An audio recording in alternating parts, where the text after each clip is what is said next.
দেখিছে কি আজব একটা শহর, তাই নি? এই শহরে মেলা রকমের মানুষ দেখতেছি, তাহলে মানুষ দেখতেছি আর চিনতেছি। কি রকম বলেন তো? বুঝছেন, এই ঢাকা শহরে আসার সাথে সাথে আমার সাথে একটা বিরাট ঘটনা ঘটেছে। সেই ঘটনার কথা মনে হলে না আমার বুকের ভিতরটা কিরাম কিরাম যেন লাগে। কি ঘটনা ঘটছিল ভাইয়া? হয়েছিল কি, আমি যেদিন ঢাকা আসছিলাম, আমি ঘুমাইছিলাম, আমারে ওই গাড়ির ড্রাইভার হেল্পার আমারে ফালাই দিয়ে গেছে। তখন আমার চোখ খুললাম, জ্ঞান ফিরলো, ফিরে দেখি ওমা আমি নদীর ধারে পড়ে রয়েছি। আমার কাছে কালো একটা ব্যাগ ছিল, মোবাইল ছিল, সব মারি দিয়ে চলে গেছে। আহারে, এরপরে কি হয়েছে জানেন, আমি ব্যাগ খুঁজতে খুঁজতে হাঁটতেছি পাইনি। হঠাৎ করে একটা লোকের দিকে আমার দৃষ্টি গেল, দেখলাম তো আমার ব্যাগটা। আমি তার পিছন পিছন দৌড়ালাম। হঠাৎ করে কি করেছে জানেন, ওই লোক আমাকে কেচকি দিয়ে ধরে, সে ভাবিছিল কি আমি গোয়েন্দা, আমাকে ইচ্ছা মতো মারিছে। তারপর কি হলো? হয়েছে ওই আমাকে বান্ধি রাখিছে, যে 4-5 জন মিলে বান্ধি রেখেছে। ওখান থেকে আবার 2 জন আমার কথাবার্তা শুনে বুঝেছে যে আমি ভালো মানুষ, আমার কাছে আশ্রয় দিয়েছে। ওই যে বড় মেয়ে ভাইয়ের কাছে আশ্রয় দিয়েছে, এখন তো তার কাছেই আমি আছি। আপনার ভাগ্যটা তো তাহলে অনেক ভালো। আপনি আশ্রয় পাইছেন, থাকার জায়গাও পাইছেন, আবার একটা কাজের সুযোগও পেয়ে গেলেন। হ্যাঁ, সেটা আপনি করতে পারেন, এক প্রকার ভাগ্য আমার ভালো। ওই শুরুতে কিলঘুষি খেয়েছি তো, কিলঘুষি কষ্ট এগুলা পালি পরে এক সময় সুখ আছে। মনে করেন আমার সুখটা চলতেছে। মনে করেন কি আজব মানুষ, কেউ কিলঘুষি মারতেছে, কেউ কিলঘুষি খাতিছে, কেউ আবার সামনে আগায় এসে আশ্রয় দিতেছে। এই যেমন ধরেন আজকে আজকে আপনি আমার বিপদের পাশে এসে দাঁড়িয়েছেন, চিন্তা করেছেন মুতার জন্য ওই লোকটা কত ফাজিল আমার কাছে চান্দা চাচ্ছে। হ্যাঁ, আপনি কিছু মনে করেন না ভাই, ওই যা হইলো ওই জায়গার নিয়ম, সে তো নিয়ম রক্ষা করছে।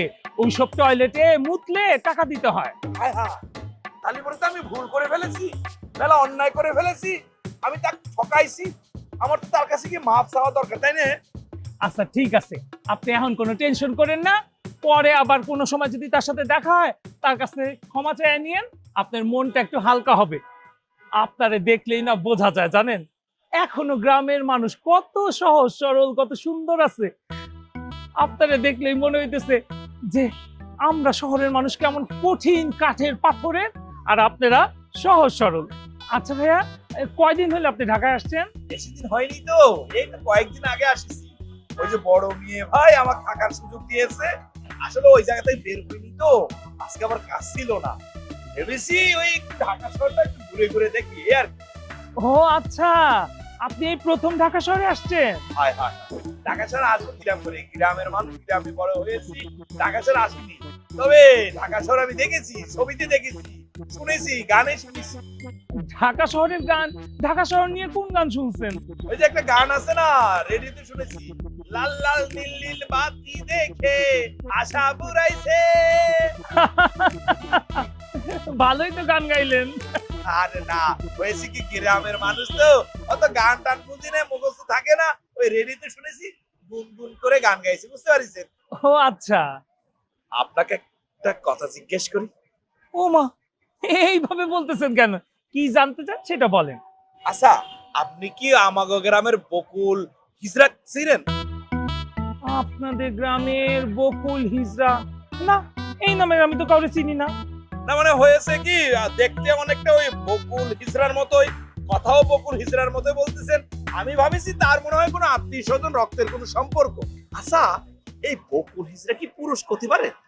আচ্ছা, আমি যাই, আমার একটু কাজ আছে তো, পরে দেখা হবে। হ্যাঁ হ্যাঁ, হ্যাঁ, ঠিক আছে ঠিক আছে। এদিকে খবর দিয়েন। উপকার করেছেন তো, ওই যে 5 টাকা দিয়ে দিব না আপনার সাথে দেখা হলে পরে, হ্যাঁ?